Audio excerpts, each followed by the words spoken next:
Because the company will go public. Dinosaurs like you are blocking the way, Manager Smith said with a smirk, handing me my Sutton walking papers. She dumped her workload on his subordinates, quashed any dissent, and if he took a dislike to someone, he would not hesitate to fire them on the spot. Facing the unrepentant Manager Smith, I responded calmly, "Well, good luck with that. The hard work is supposed to be on you." Turning my back on Manager Smith, who clearly didn't grasp the gravity of the situation, I drafted my resignation then and there, submitted it, and left the office. Days later, Manager Smith barged into my office, now that I'm an entrepreneur, yelling, "Michael, get back to the office with me right now and fix the internal system." Right off the bat, Manager Smith shouted that I was on the phone. But after hanging up, I sighed. She alleged that the newly implemented system encountered issues and crashed. Now he demands that I restore the system since I was previously in charge. "Hurry up and get it back to how it was," Manager Smith commanded me. To which I honestly replied, "That's exactly what I did. I simply reverted it to the old system, undoing the changes I had made to the new system." "What do you mean? Explain yourself." Expecting to see the clueless manager's surprised face, I began to tell them everything. "My name is Michael Johnson, a completely nothing special 56-year-old employee. I took early retirement at 55 after working for over 30 years at a company in the city center since high school graduation. Now I have moved back to the countryside and regained employment at a local company. I returned to my family's home because my father, who lived alone in the countryside, fell, and I felt obliged to assist him in his daily life. Realizing how the strong man who raised me single-handedly had aged, I became worried. Around the same time, my company was struggling financially and was looking for early retirees, so I decided to take the plunge and retire. I also thought it was a good opportunity to dive into my hobby of studying computers, using my knowledge and experience to fulfill my longtime dream of starting my own business. Being able to turn a hobby into a career is a joy in itself, and I plan to live modestly with my father until things take off. Since my younger days spent working in factories and on OBS sites, I've nurtured a fascination with computers in my spare time, eventually dabbling in programming and creating things as a hobby. This sensation of gradually being able to do things I couldn't before was immensely satisfying, and I found myself increasingly immersed in my computer hobby. Coming from a post-single-parent family, higher education was never in the cards for me, but this hobby made me realize for the first time how much I actually enjoyed learning. While working my day job, I started creating websites for acquaintances and developing tools to improve business efficiency, gaining confidence that my knowledge was valuable and considering making this work my career. When I decided to retire early, I mentioned to my high school friend Arthur Garcia my desire to turn my hobby into a job. Unexpectedly, this led to an offer for a new job back home. "Michael, would you be interested in joining our company's information systems department?" Arthur asked. He ran a small business under the name of Garcia Fisheries, specializing in the processing and sale of locally caught seafood. Arthur, the founder and first CEO, recently stepped down from his position, allowing his son James to take over as the next CEO. Being able to leverage what I've learned through self-study is a dream come true. However, I didn't enter the IT industry, nor do I have any specialized knowledge in information technology, as I got a job right after graduating from high school. Therefore, I initially turned down the offer. "I know you're serious and don't want to do a half-hearted job, but my company currently needs someone who is knowledgeable in IT and can think flexibly. You're trustworthy and reliable, Michael. That's why I really need your help." The aging workforce is advancing, and I can sense Arthur's sincere wish to somehow support the company, which is becoming outdated. CEO James, though young in his 30s and full of enthusiasm and flexibility, will need time to be respected in a company where the seniority system is deeply ingrained. Arthur wants me to support the CEO. "I can't promise that I'll be able to meet your expectations, Arthur, Mr. Chairman, but if I'm good enough for you, I'll help out." Knowing my childhood friend, who has been striving since our younger days to start a business closely tied to our community and support our hometown, I decided to accept his earnest request. Upon joining Garcia Fisheries, I was immediately assigned to the Information Systems Department and started learning the job from scratch.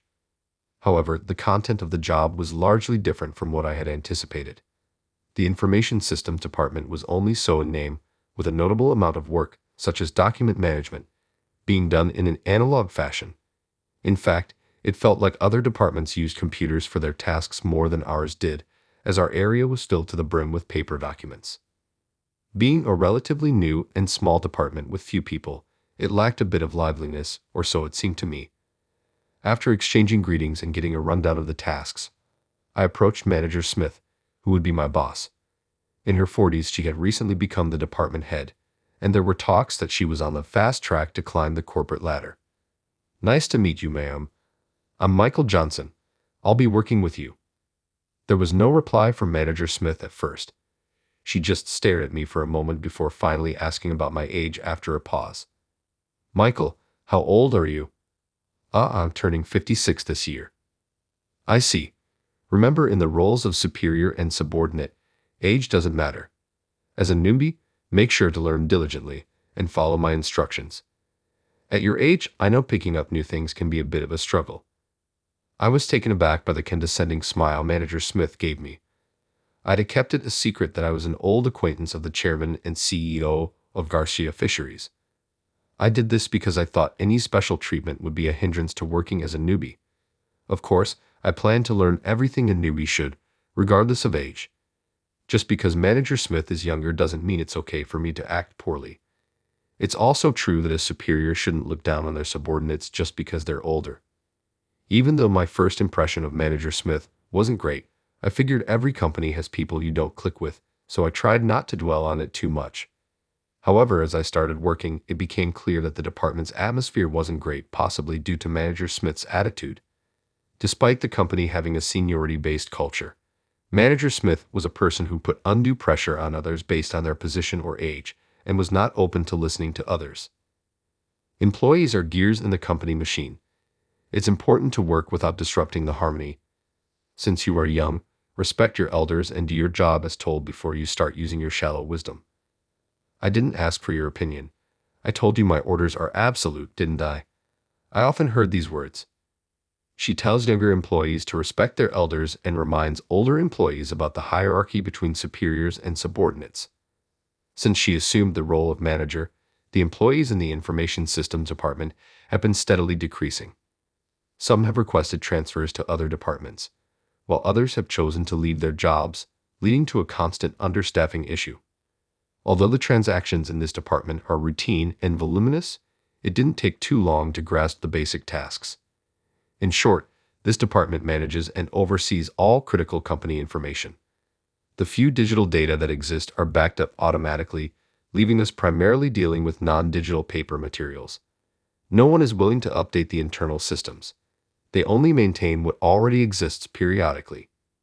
Most of the tasks assigned to me, a newbie, involved sorting and filing paper materials collected from various departments.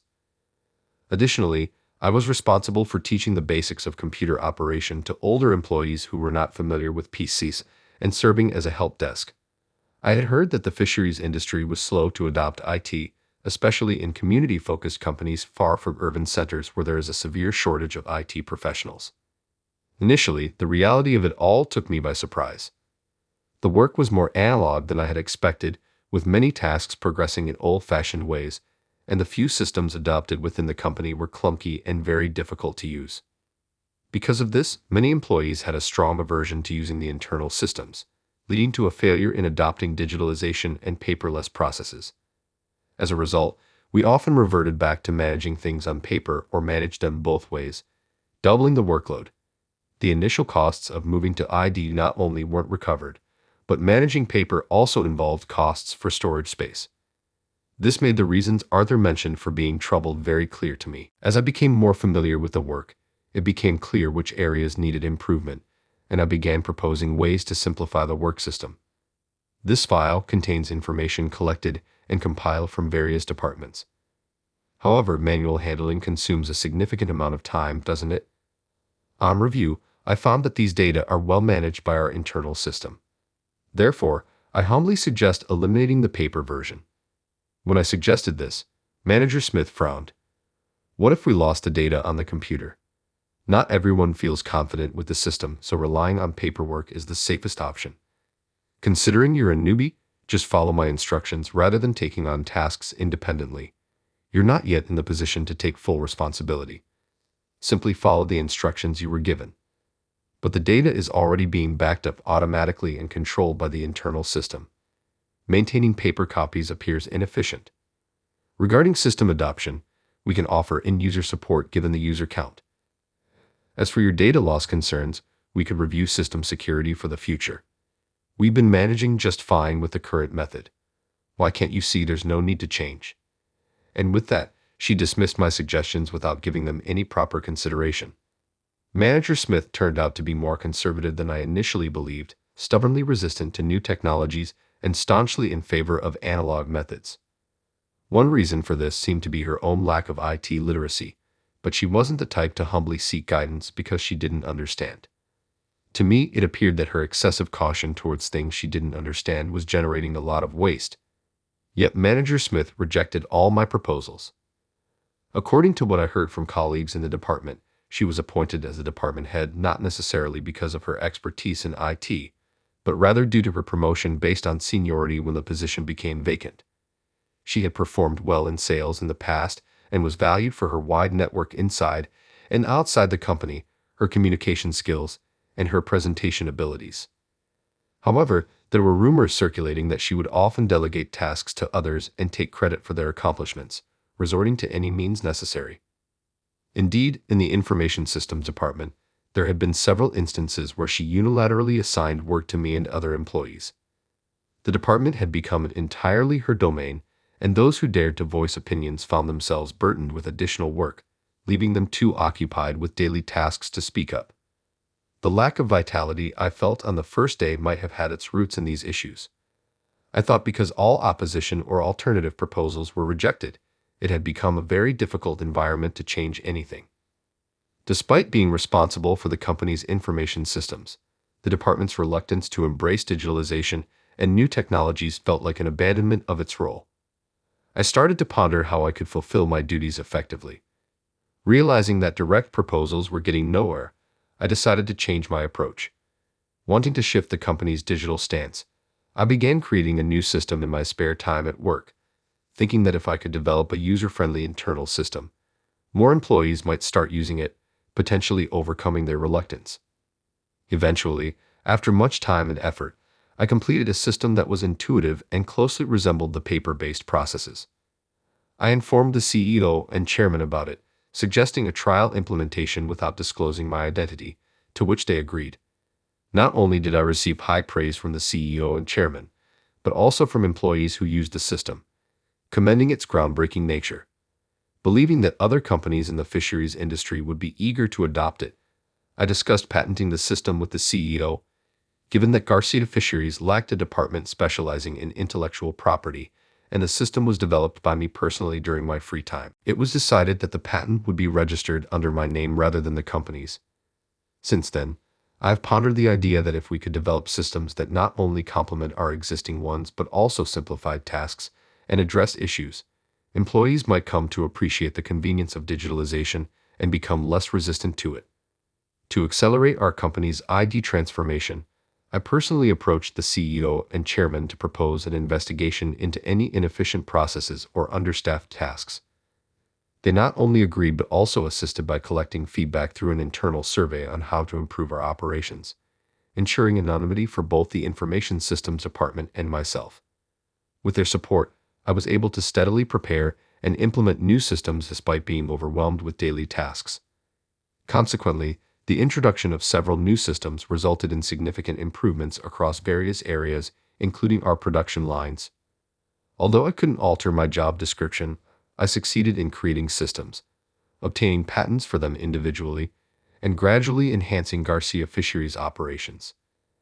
After a busy year, Manager Smith stormed into my workstation, furious. "Are you slacking off? Sneaking around on the computer? Why are you doing this when the filing for this quarter's contracts isn't finished?" she demanded.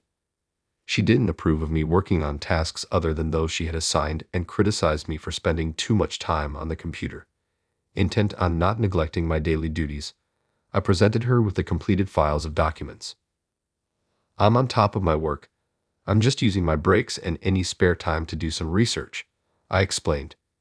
If you have that much free time, didn't you think to help out your coworkers? If you're so free, get this job done by today too, she snapped, piling tasks high on the desk. I was bewildered. All of this by today.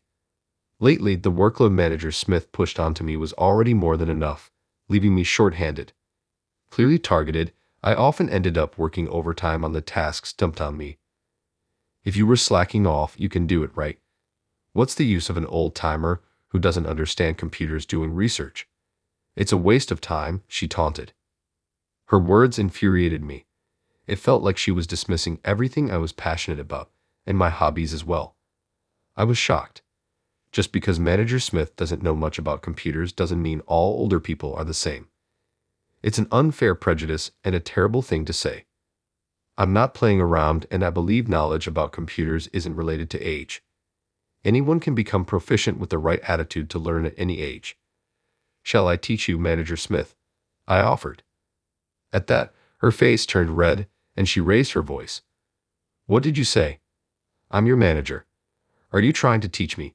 There's nothing for me to learn from an old newbie like you.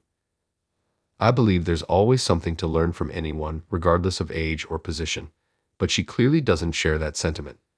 Manager Smith, with all due respect, not only you but Garcia Fisheries as a whole need to improve its IT literacy. I believe it would be beneficial to start offering courses from the Information Systems Department and disseminate this knowledge throughout the company, I said. She was shaking with anger, but suddenly, as if remembering something, sported a smug smile. You're no longer needed here. You're fired, she declared. Excuse me? When I asked for clarification, Manager Smith sneered. Garcia Fisheries is doing just fine without you and your proposed changes. What do you mean? I asked, puzzled. Pleased with my reaction, Manager Smith continued triumphantly. Our new product sales are booming. The recent overhaul of the production line has significantly increased output, and our company's performance is on the rise. Once we go public, there's no need for high school graduate dinosaurs like you. The word public triggered a memory. Thanks to the systems I implemented, the company's performance was thriving, and we could increase the production of highly demanded but previously limited products. There had been discussions about possibly going public and expanding further in the next fiscal year, which I had with the chairman and the CEO. Manager Smith, unaware that the production line overhaul was made possible by the new systems I developed, had come to this conclusion. The new systems already operational at Garcia Fisheries were patented under my name, making the company more reliant on me. If I were to leave, I wasn't bothered by being fired. My experience had given me the confidence to go independent and pursue freelancing. Additionally, this situation made it clear that if I were to work for Garcia Fisheries, it didn't necessarily have to be within the in-house information systems department. I felt sorry for the CEO and chairman, but they probably anticipated something like this happening, which is why they advised me to patent the system under my name. Understood. I'm fired then. That's right. We're going public, and we have no use for dead weight. Drafting your resignation letter will be your last task. Had you known your place, it wouldn't have come to this. It's a shame, really. It'll be hard for someone your age to find another job. Good luck with that. Excuse me, the one who needs to try hard is you. Turning my back on Manager Smith, who clearly didn't grasp the situation's severity, I drafted my resignation letter on the spot and left the office. After submitting my resignation to Manager Smith, I immediately headed to the CEO's office. I couldn't leave the company without saying anything to the chairman and CEO, who had always supported and guided me. It was my shortcoming that led to my resignation, and I deeply regret leaving the company under these circumstances. Regardless, I felt compelled to explain what happened. CEO, excuse me, sir. I just submitted my resignation to the manager. Mr. Johnson, what's going on? I told him everything. I was fired out of the blue. The internal state of the Information Systems Department and my long-standing disagreements with Manager Smith. I'm truly sorry for my untimely resignation. However, I see this as an opportunity to pursue my long-standing dream of entrepreneurship. Thanks to my experiences here, I have a clear idea of the work I want to do and am grateful for it. I reiterated my dream of entrepreneurship, which I had discussed with them several times before. Mr. Johnson, thanks to you, our company is starting to change for the better, and we're moving in a good direction. I really want to keep you at all costs. I'm sure you've even postponed your dream of becoming an entrepreneur at the request of the chairman when you joined us. The CEO, James, looked disappointed but supported my dream. Then, with words of gratitude, he apologized for the unfortunate incident that had occurred. Mr. Johnson, if it's okay with you, could we ask for your support after you leave? We're already starting to test AIST, and we'd like to formally discuss a license agreement for its patent. Saying this, CEO James personally invited me to continue working together even after I go independent. Though I was compelled to resign sooner than expected, I didn't have to worry about not receiving job orders and simultaneously got the chance to pursue my dream of becoming an entrepreneur. As soon as I completed the handover of tasks with the Information Systems Department, I prepared for my departure and faced my last day at work. I'm worried about how the Information Systems Department will handle our responsibilities without you, Michael. You're the ace of our department, and it's really a shame that you're leaving. You had a wealth of computer knowledge, taught us a lot, and always worked to make things easier for us. I really wished we could have worked together longer. Although it wasn't a long association, my colleagues expressed their sadness at my departure when I left. Even though they were my seniors in the company, I was really happy that the younger folks looked up to me and recognized my work. Over the past year, the introduction of the new system I developed has started to reduce the massive amount of paperwork in the Information Systems Department, albeit slowly. Once it's fully operational, I believe the workload will decrease even further, and we should be able to handle it with the current staff numbers just fine. After finishing my resignation preparations, I quickly started getting ready to move forward with my work as a freelancer. For my own livelihood and for Garcia Fisheries, I needed to set up a business environment as soon as possible. Somehow, I managed to set up my office and kept myself occupied with my tasks. Then, one day, I received a phone call. Surprisingly, it was from Manager Smith. "What have you done? What are you planning to do with our company?" I was yelled at over the phone and couldn't grasp the situation at first. What I understood was that Manager Smith was extremely upset and angry at me. "Manager Smith, I don't understand what you're talking about. What's the matter? Don't play games. Ever since you left, the Information Systems Department has been a mess. Most of the employees aren't showing up for work, and we're getting flooded with inquiries about the internal system from other departments, but there's no one to handle them." I was shocked to learn about the company's situation after my departure. It seems that my colleagues in the Information Systems Department all took off at once, causing a stall in the department's work. Those who were absent had heard that I was fired by Manager Smith and stated they would refuse to come to work unless the unjust dismissal was rescinded. I was frustrated, but I suppose my resignation was only the tip of the iceberg. I believe they no longer tolerate Manager Smith's tyranny, and this was the main reason behind it. And because she had been dumping her work on others and couldn't handle the tasks properly herself, she was desperate enough to call me about this mess. I figured it was all her own doing. "Well, that sounds tough. Good luck with that," I said coldly, about to hang up when Manager Smith shouted through the phone. "Wait, you need to take responsibility and sort this out. It's irresponsible for an adult to act like this." I was dumbfounded by the absurdity of being asked to take responsibility by someone who had fired me and couldn't help but laugh. It probably sounded sarcastic, but it was such a childish argument. I'm no longer part of the company. I'm now a third party. You caused this mess, didn't you? Instead of relying on someone like me who's already left, why don't you, as a manager, take responsibility and deal with it? Or are you implying that you can't do what I could? If you had been more aware of your limitations, perhaps we wouldn't be in this situation. It's unfortunate, isn't it?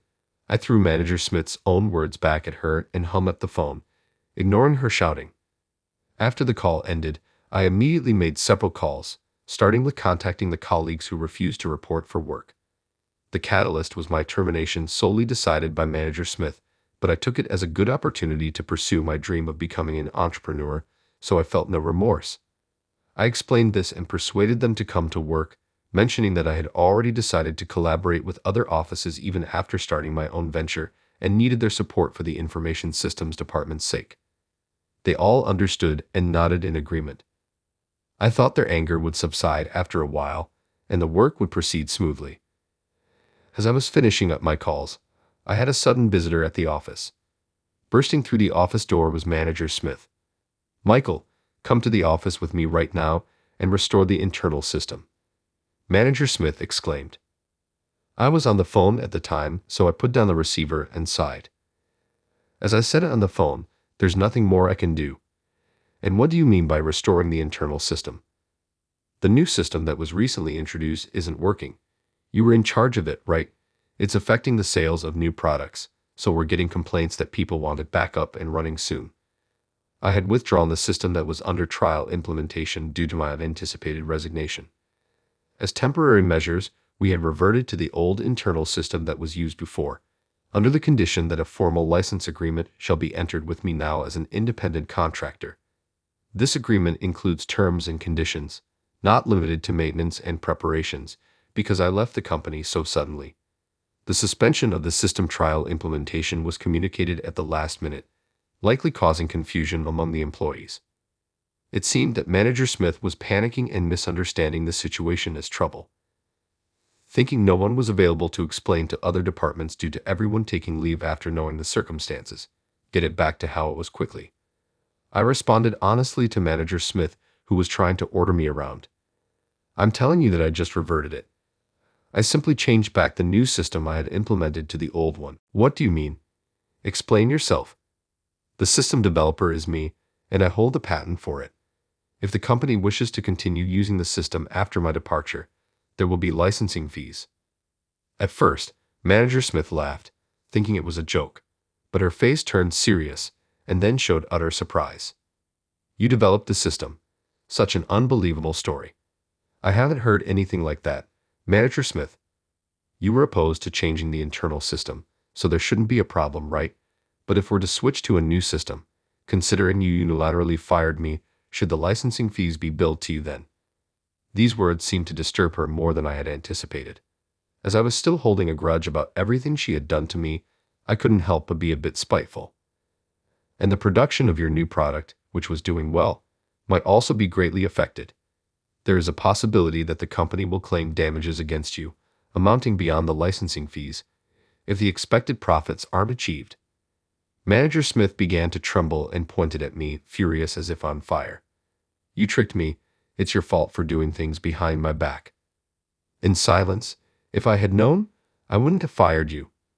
Just as Manager Smith shouted that, a voice echoed from the handset lying on the desk. "Manager Smith, stop it. It's disgraceful."